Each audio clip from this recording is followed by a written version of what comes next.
नमस्कार दोस्तों, स्वागत है आप सभी का हमारे चैनल पौराणिक लोक पर। ओम नमः शिवाय, हर हर महादेव। मित्रों, आप सभी को रवि प्रदोष व्रत की हार्दिक शुभकामनाएं।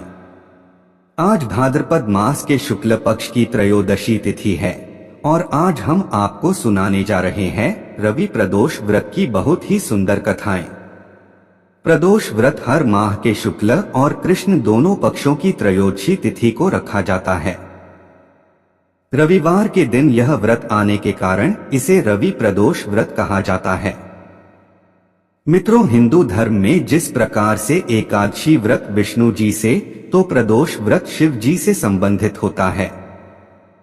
दरअसल इन दोनों ही व्रतों के प्रभाव से चंद्र दोष दूर होता है। मित्रों, रवि प्रदोष व्रत करने से भगवान शिव के साथ ही भगवान सूर्य की कृपा का भी लाभ मिलता है और इसी कारण यह अत्यंत ही मंगलकारी व्रत माना जाता है। रवि प्रदोष व्रत करने वाले व्यक्ति को 100 गायें दान करने के समान पुण्य फल प्राप्त होता है तथा यह सभी प्रकार के कष्ट और पापों को नष्ट करने वाला माना जाता है। तो चलिए मित्रों, भगवान भोलेनाथ और माता पार्वती जी के चरण कमलों का ध्यान करते हुए सुनते हैं रवि प्रदोष व्रत की कथा। प्राचीन समय की बात है, सर्व प्राणियों के हितार्थ के लिए परम पावन भागीरथी के तट पर ऋषि समाज द्वारा विशाल संगोष्ठी का आयोजन किया गया था। इस सभा में व्यास जी के परम शिष्य श्री सूत जी महाराज हरि कीर्तन करते हुए पधारे। श्री सूत जी को आते हुए देखकर शौनकादि 88,000 ऋषि मुनियों ने खड़े होकर उन्हें दंडवत प्रणाम किया। महाज्ञानी सूत जी ने भक्तिभाव से ऋषियों को हृदय से लगाया तथा आशीर्वाद प्रदान किया। आशीर्वाद प्राप्त करने के बाद ऋषिगण और शिष्य सभी लोग आसनों पर विराजमान हो गए। शौनकादि ऋषि ने पूछा, हे पूज्यवर महामतो, कृपया यह बताने का कष्ट करें कि मंगलप्रद और कष्ट निवारक यह रवि प्रदोष व्रत सबसे पहले किसने किया और उसे क्या फल प्राप्त हुआ। श्री सूत जी बोले, आप सभी शिव के परम भक्त हैं। मैं आपकी भक्ति को देखकर अति प्रसन्न हूँ, इसलिए आपसे इस व्रत की प्राचीन कथा कहता हूँ। प्रिय शिष्यों, एक गांव में एक अति दीन ब्राह्मण निवास किया करता था। उस ब्राह्मण और ब्राह्मणी को भाग्य से केवल एक ही पुत्र रत्न प्राप्त हुआ था। किसी बीमारी के कारण ब्राह्मण की मृत्यु के बाद अब ब्राह्मणी अपने बालक के सहारे ही जीवन व्यतीत कर रही थी। वो बालक अत्यंत ही सुंदर और शांत चित्त का था। धीरे धीरे समय बीता और वो बालक अब बड़ा होने लगा था। विधवा ब्राह्मणी भरण पोषण के लिए अपने पुत्र को साथ लेकर घर घर जाकर भीख मांगती और शाम होने तक घर वापस आती थी। वो ब्रह्माणी प्रत्येक त्रयोदशी तिथि को पुत्र सहित प्रदोष व्रत किया करती थी। एक दिन ब्राह्मणी अपने पुत्र के साथ भीख मांगकर घर लौट रही थी तो रास्ते में उसे एक लड़का घायल अवस्था में कराहता हुआ मिला। ब्राह्मणी दया के कारण उस बालक को अपने घर ले आई। वह घायल बालक कोई और नहीं बल्कि विदर्भ देश का राजकुमार था। शत्रु सैनिकों ने उसके राज्य पर आक्रमण करके उसके पिता को बंदी बना लिया और राज्य पर नियंत्रण कर लिया था। इसलिए वह बालक अब मारा मारा फिर रहा था। क्योंकि राजकुमार के लिए कोई जानकारी लेने नहीं आया था, इसलिए वो ब्राह्मणी के घर में पुत्र बनकर ही रहने लगा। एक बार की बात है, ब्राह्मणी का बालक और राजकुमार दोनों वन में घूम रहे थे। उनमें से ब्राह्मणी का बेटा तो घर लौट गया, परंतु राजकुमार वन में ही रह गया। उस राजकुमार ने गंधर्व कन्याओं को क्रीड़ा करते हुए देखा तो वह उनसे बात करने लगा। उस गंधर्व कन्या का नाम अंशुमती था। गंधर्व कन्याओं की क्रीड़ा में मग्न होने के कारण वो राजकुमार उस दिन घर देरी से लौटा। राजकुमार दूसरे दिन फिर से उसी जगह पहुंचा जहां अंशुमती क्रीड़ा कर रही थी, परंतु आज उस स्थान पर अंशुमती अपने माता पिता से बात कर रही थी। तभी अंशुमती के माता पिता ने उस राजकुमार को पहचान लिया तथा उससे कहा कि आप तो विदर्भ नगर के राजकुमार होना, आपका नाम धर्मगुप्त है। अंशुमति के माता पिता को वह राजकुमार पसंद आया और उन्होंने कहा कि शिवजी की कृपा से हम अपनी पुत्री का विवाह आपसे करना चाहते हैं, क्या आप इस विवाह के लिए तैयार हैं? राजकुमार ने अपनी स्वीकृति दे दी तो उन दोनों का विवाह संपन्न हुआ। बाद में राजकुमार ने गंधर्व की विशाल सेना के साथ विदर्भ पर हमला किया और घमासान युद्ध कर विजय प्राप्त की तथा पत्नी के साथ राज्य करने लगा।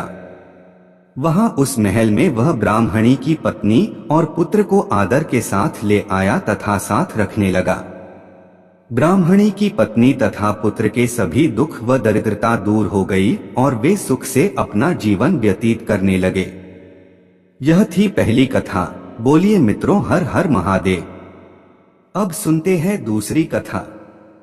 एक समय की बात है, एक गांव में एक निर्धन ब्राह्मण और ब्राह्मणी निवास किया करते थे। उनको एक पुत्र था जो सदा ही शिव जी की भक्ति में लीन रहता था और प्रत्येक प्रदोष व्रत को गंगा स्नान करने के लिए जाया करता था। इसी प्रकार से एक समय ब्राह्मण का पुत्र गंगा स्नान करने के लिए गया हुआ था। अब तो दुर्भाग्यवश मार्ग में चोरों ने उसे घेर लिया और वे कहने लगे कि हम तुम्हें मारेंगे नहीं, पर तुम अपने पिता के गुप्त धन के बारे में हमें बतला दो। बालक दीन भाव से कहने लगा कि बंधु, हम अत्यंत ही दीन दुखी हैं। हमारे पास धन कहाँ है, हम तो एक समय भोजन के लिए भी तरसते हैं। तब चोरों ने कहा कि तेरे इस पोटली में क्या बंधा है? बालक ने निसंकोच कहा कि मेरी माँ ने मेरे लिए रास्ते में खाने को कुछ रोटियां दी हैं। अगर आप चाहो तो यह ले सकते हो। यह सुनकर चोरों ने अपने साथियों से कहा कि यह बालक तो बहुत ही दीन दुखी मनुष्य है, इसके पास तो कुछ भी नहीं है, अतः हम किसी और व्यक्ति को लूटेंगे। इतना कहकर चोरों ने उस बालक को वहां से जाने दिया। बालक वहां से चलते चलते एक नगर में जा पहुंचा। नगर के पास एक बरगद का पेड़ था। रास्ते में थके होने के कारण वह बालक उसी बरगद के वृक्ष की छाया में सो गया। उसी समय उस नगर के सिपाही चोरों को खोजते हुए उस बरगद के वृक्ष के पास पहुंचे और बालक को चोर समझकर बंदी बनाकर राजा के पास ले गए। राजा ने बिना उस लड़के की बात सुने उसे कारावास में बंद करने का आदेश दे दिया। इतना अधिक समय व्यतीत हो चुका था, परंतु ब्राह्मणी का लड़का अभी तक घर नहीं लौटा था, जिस कारण ब्राह्मणी को अपने पुत्र की बड़ी चिंता सता रही थी। सौभाग्य से अगले दिन ही प्रदोष व्रत था। ब्राह्मणी ने पूरी सच्ची श्रद्धा भाव से प्रदोष व्रत किया और भगवान शंकर से मन ही मन अपने पुत्र की कुशलता की प्रार्थना करने लगी। और भगवान शंकर ने उस ब्राह्मणी की प्रार्थना को स्वीकार कर लिया। उसी रात भगवान शंकर ने उस राजा को स्वप्न में आदेश दिया कि वह बालक चोर नहीं है, उसे प्रातः काल छोड़ दिया जाए, अन्यथा तुम्हारा सारा राज्य वैभव सब कुछ नष्ट हो जाएगा। भगवान के आदेश अनुसार प्रातः काल होते ही राजा ने उस बालक को कारावास से मुक्त कर दिया और उससे पूछा कि वो उस पेड़ के नीचे क्या कर रहा था। बालक ने अपनी सारी कहानी राजा को सुनाई। सारा वृत्तांत सुनकर राजा ने अपने सिपाहियों को उस बालक के घर भेजा और उसके माता पिता को राजदरबार में बुलाया। उसके माता पिता राजा के पास अपने पुत्र को बंदी के रूप में देखकर अत्यंत ही भयभीत हो रहे थे। राजा ने उन्हें भयभीत देखकर कहा कि आप भयभीत न हो, आपका बालक निर्दोष है। राजा ने उस बालक को मुक्त कर दिया, उससे क्षमा याचना की और ब्राह्मण को 5 गांव दान में दिए, जिससे कि वे सुखपूर्वक अपना जीवन व्यतीत करने लगे। मित्रों, स्कंद पुराण के अनुसार जो भक्त प्रदोष व्रत के दिन शिव जी की पूजा अर्चना करने के बाद एकाग्रचित्त होकर प्रदोष व्रत कथा का श्रवण कथा है, उसे 100 जन्मों तक कभी दरिद्रता का सामना भी करना पड़ता। ब्राह्मणी के प्रदोष व्रत के महात्म्य से जैसे राजकुमार और ब्राह्मण के दिन फिरे, वैसे ही शंकर भगवान अपने दूसरे भक्तों के दिन भी फेरते हैं। बोलिए शंकर भगवान की जय, गौरी पुत्र गणेश की जय। अब मित्रों सुनते हैं एक अन्य कथा। पौराणिक समय की बात है। चंद्र का विवाह दक्ष प्रजापति की 27 नक्षत्र कन्याओं के साथ संपन्न हुआ। उनकी सभी पत्नियां ही सुंदर थी, पर जिसमें उनकी पत्नी रोहिणी बहुत ही सुंदर थी। उनके मुख पर 100 चंद्रमा के समान तेज प्रतीत होता था और उनकी मुस्कान कमल के पुष्प के समान थी। रोहिणी की सुंदरता के कारण चंद्र रोहिणी से अधिक प्रेम करते थे और अपना ज्यादातर समय वो रोहिणी के साथ ही व्यतीत करते थे। इसी प्रकार से समय बीतने लगा एवं चंद्र का रोहिणी पर अधिक स्नेह देख शेष कन्याओं को बहुत दुख होने लगा। इस बात से दुखी होकर चंद्रमा की अन्य पत्नियां उनकी इस समस्या को लेकर वो अपने पिता के पास गई और अपने पिता दक्ष से अपना दुख प्रकट किया। दक्ष स्वभाव से ही क्रोधी प्रवृत्ति के थे और उन्होंने बिना चंद्र की बात को सुने, बिना उनसे कोई प्रश्न किए, क्रोध में आकर चंद्र को श्राप दिया कि तुम क्षय रोग से ग्रस्त हो जाओगे। शनैः चंद्र क्षय रोग से ग्रसित होने लगे और उनकी कलाएं क्षीण होना प्रारंभ हो गईं। नारद जी ने उन्हें मृत्युंजय भगवान शिव की आराधना और प्रदोष व्रत करने को कहा। तत्पश्चात रोहिणी और चंद्र दोनों ने भगवान शिव की आराधना की। चंद्र अंतिम सांसें गिन रहे थे कि भगवान शंकर ने प्रदोष काल में चंद्र को पुनर्जीवन का वरदान देकर उसे अपने मस्तक पर धारण कर लिया, अर्थात चंद्र मृत्युतुल्य होते हुए भी मृत्यु को प्राप्त नहीं हुए। पुनः धीरे धीरे चंद्र स्वस्थ होने लगे और पूर्णमासी पर पूर्ण चंद्र के रूप में प्रकट हुए। चंद्र देव में त्रयोदशी के दिन महादेव का व्रत रखकर प्रदोष काल में उनका पूजन किया। व्रत और पूजन से प्रसन्न होकर महादेव ने उन्हें मृत्युतुल्य कष्ट से मुक्त कर पुनर्जीवन प्रदान किया और अपने मस्तक पर चंद्रमा धारण कर लिया। इस व्रत में प्रदोष काल में महादेव का पूजन किया जाता है, इसलिए इसे प्रदोष व्रत कहा जाता है। प्रदोष काल यानी सूर्यास्त्र और रात्रि के मध्य यानी गोधूली बेला में शिव जी का पूजन किया जाता है। बोलिए मित्रों, ओम नमः शिवाय। अब चलिए मित्रों सुनते हैं अंतिम कथा। एक समय की बात है, इंद्र और वृत्रासुर में घनघोर युद्ध हुआ। उस समय देवताओं ने दैत्य सेना को पराजित कर नष्ट भ्रष्ट कर दिया। अपना विनाश देख वृत्रासुर अत्यंत क्रोधित हो स्वयं युद्ध के लिए उद्यत हुआ। मायावी असुर ने आसुरी माया से भयंकर विकराल रूप धारण किया। उसके स्वरूप को देख इंद्रादिक सब देवताओं ने इंद्र के परामर्श से परम गुरु बृहस्पति जी का आह्वान किया। गुरु तत्काल आकर कहने लगे, हे देवेंद्र, अब तुम वृत्रासुर की कथा ध्यान मग्न होकर सुनो। वृत्रासुर प्रथम बड़ा तपस्वी कर्मनिष्ठ था। इसने गंधमादन पर्वत पर उग्र तप करके शिवजी को प्रसन्न किया था। पूर्व समय में यह चित्ररथ नाम का राजा था। तुम्हारे समीप जो सुरमय वन है वह इसी का राज्य था। अब साधु प्रवृत्ति विचारवान महात्मा उस वन में आनंद लेते हैं। भगवान के दर्शन की अनुपम भूमि है। एक समय चित्ररथ स्वेच्छा से कैलाश पर्वत पर चला गया।